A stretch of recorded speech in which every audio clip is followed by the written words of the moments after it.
Sunshine State, where the nerds live. There's a YouTuber who's leading the way. Yeah. He's got a passion for all things nerdy. Dungeons and Dragons, his world's not blurry. From comics to movies, he's got it all. He's an Outpost nerd living in a geeky world with his lightsaber shining. He's a Star Wars swerve through galaxies and adventures. He'll take you there, take you there. He's an Outpost nerd, no one can compare. Nerd power, yeah, he's the king of nerds, catching out there. Welcome, my nerd geeks and dweebs, to another transmission from the Outpost Nerd. I am the nerd of the Outpost, and today I'm going to share with you some of my favorite sci-fi shows of all time. You know I'm a huge sci-fi nerd. I love it. I love the storytelling. I love just the creative ways we talk about the human condition.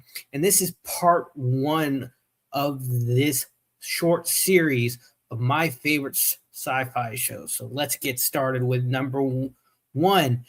A lesser-known one called 7 Days, starring Jonathan LaPicchia as Frank Parker, Don Franklin as Craig Donovan, Justina Vale-Evan as Dr. Olga, not even going to try that, and Dr.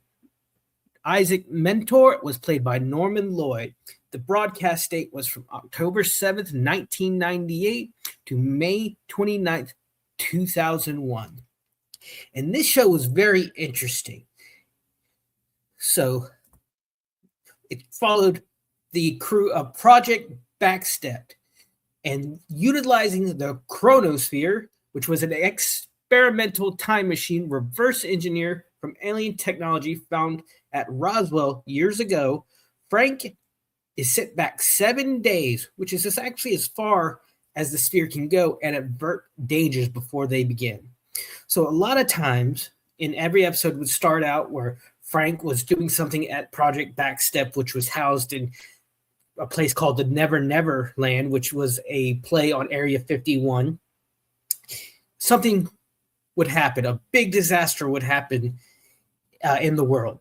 They would use the chronosphere, which was reversed engineered from the wreckage of the Area 51 aliens in Roswell, New Mexico, and sit back 7 days. Now, 7 days specifically, because that's as far as the engineers of the chronosphere could get it to go.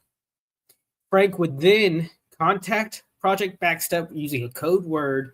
They realized something was going on and help him to avert the disaster. Frank was chosen because he had a photographic memory, so he could see things and remember things. He never forgot things.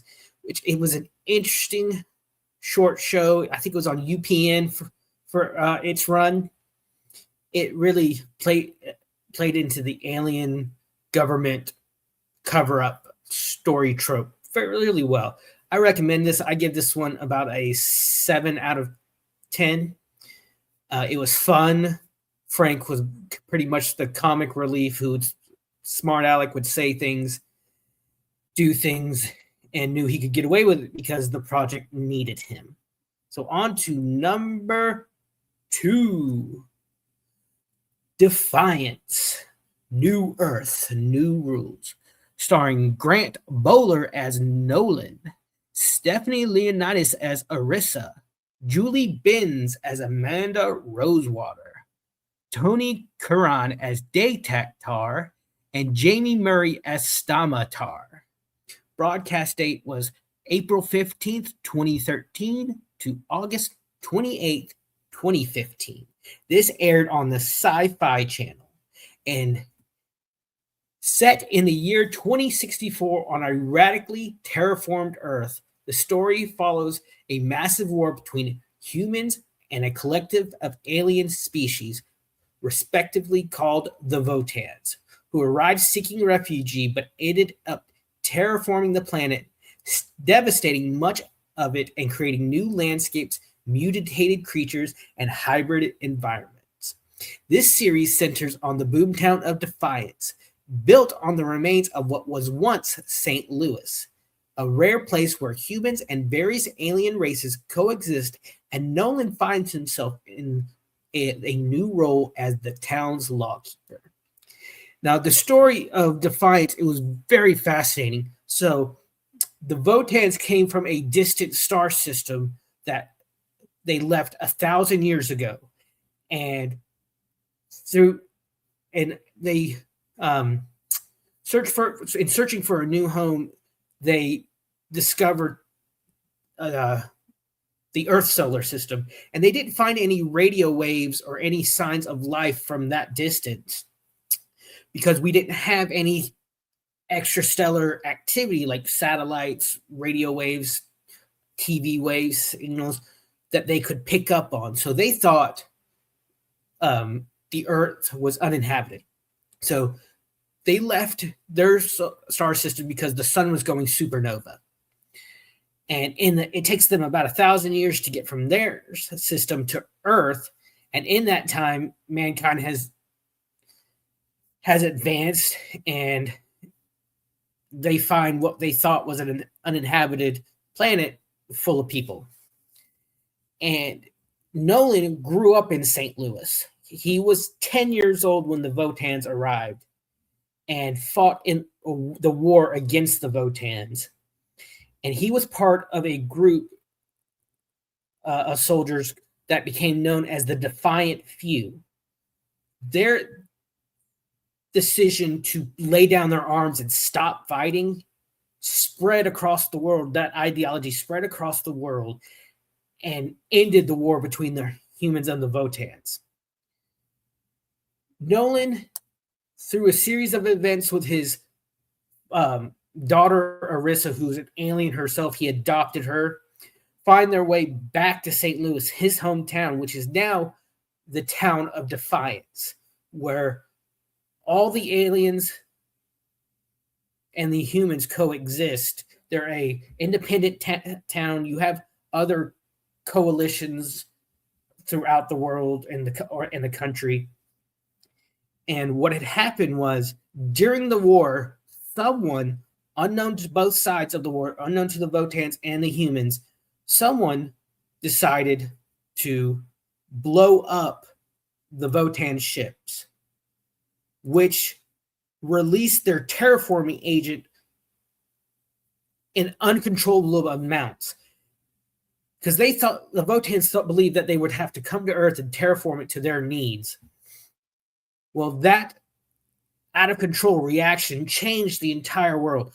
The arcs, or the ships that brought the Votans, they were all destroyed and are now orbiting the world. And sometimes pieces of those arcs will fall to Earth, and people who are called arc hunters will go and try to salvage the parts and race to get the technology from the arcs. Nolan and Arissa were arc hunters before a series of unfortunate events led them to the town of Defiance, and they ended up settling down, and Nolan became the lawkeeper, or the sheriff, and Arissa was his deputy, and they're dealing with pretty much a powder keg. It's a lot about how these different societies would interact. Some, like Stama and Daytaktar, they're very much crime lords in the city, in the town. Amanda Rosewater, she's the mayor trying to keep it all together, and Nolan is just the sheriff, just dealing with all the craziness from everyone. I give this one an 8 out of 10 because it's a unique look at the future and a really interesting look at how first contact could go between alien species and humans. And third, and final one for part one of my favorite sci-fi shows, it's a really understated one,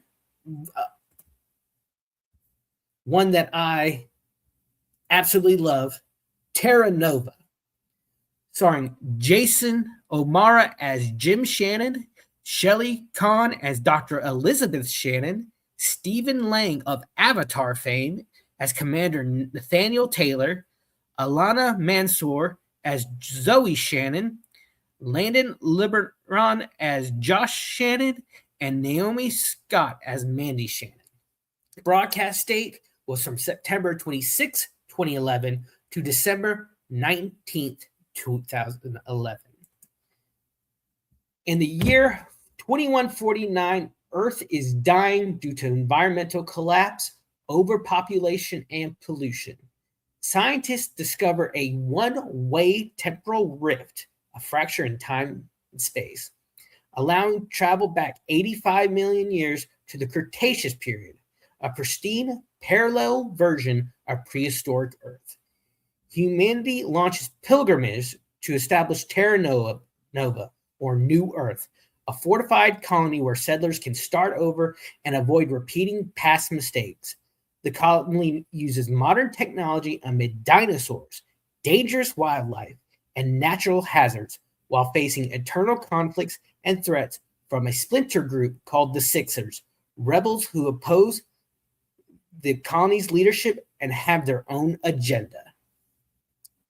This one was really interesting. It was produced by Steven Spielberg, aired on Fox, and really kind of suffered from that typical thing that Fox does where they have a hit show, a really good show, really unique show, and they cancel it after one season. They say Terra Nova was canceled because of high production costs and lackluster ratings, which could be. I didn't agree with it. I watched it every week. The Shannon family,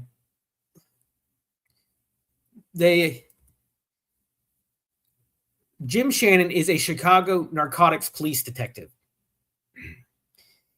And the law on Earth is now you can't have any more than 2 children at a time. Well, Jim and Elizabeth, they decided to break that rule and have their youngest daughter, Maddie. Jim gets caught and is sent to prison. Well, due to Elizabeth's status as a very successful doctor, the Shannon family gets chosen to go on one of the pilgrimage to Terra Nova and start again. Jim breaks out of prison and breaks into the plaza that they have the time portal in that they go through. He ends up in Terra Nova and through a series of events becomes the new sheriff under Nathaniel Taylor, who again is played by Stephen Lang, who one of my favorite actors. He played the Colonel in Avatar. He plays in so many great horror movies and TV shows. And they try to find proof of this conspiracy that the past is being used by the future back on Earth. And through a series of events, his Commander Taylor's son, who is missing throughout the entire show, is a brilliant physicist and finds a way to make the portal go both ways. So what started off as a one-way ticket, now they have an opportunity to go back and forth. So the future sends back the military to take over and kind of strip mine the old world, the past, to send it back to the future. Now, this is not basically the past doesn't impact the future, because this is like I said in the summary, this is a parallel timeline. Like the future of Terra Nova doesn't affect the future of Earth that we know of that they came from. It's an amazing story. It has dinosaurs. They deal with environmental hazards. There's one episode where they don't realize it, but Terra Nova has been built on this like pterodactyl breeding ground that happens like every 20 years. And they come back, the pterodactyls start coming back to their breeding ground and attacking people. And they have to figure out how to stop that and get the birds or pterodactyls to move on. It dealt with what would we do with a new beginning? Would we fall into our old ways Or would we try to be something better? So this is part one. I'm looking at maybe 3 or 4 parts, so sharing some of my favorite shows that I love. I love sci-fi. I love the stories of overcoming unimaginable terrors, of discovering new things. I love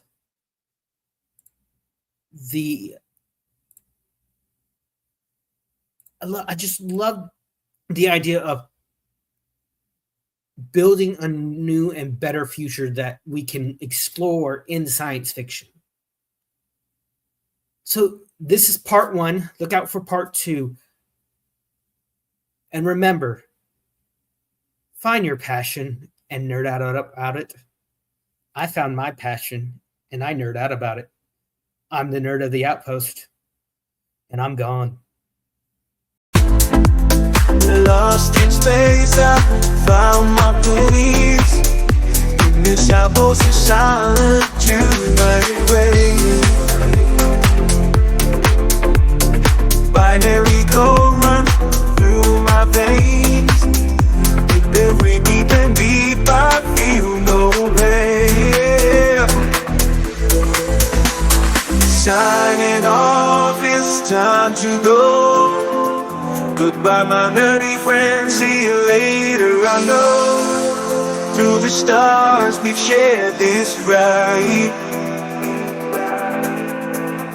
but now it's time to say goodbye, farewell.